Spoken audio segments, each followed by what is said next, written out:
Hope ഒരു feeling അല്ല, it's a way of life.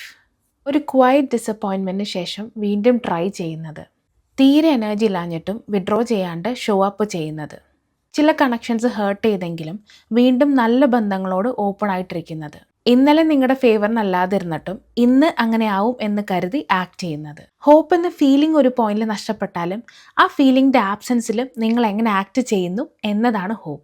ലേശം സ്റ്റക്കായപ്പോൾ എനിക്ക് കിട്ടിയൊരു റിമൈൻഡറാണ് from a real source that നമ്മളൊരു ഡൈസ് എറിഞ്ഞുകൊണ്ടിരിക്കുമ്പോൾ 6 വീഴാനുള്ള ചാൻസ് കുറവാണ്. But if we keep on throwing എന്നേലും ഒരു 6 വീഴും.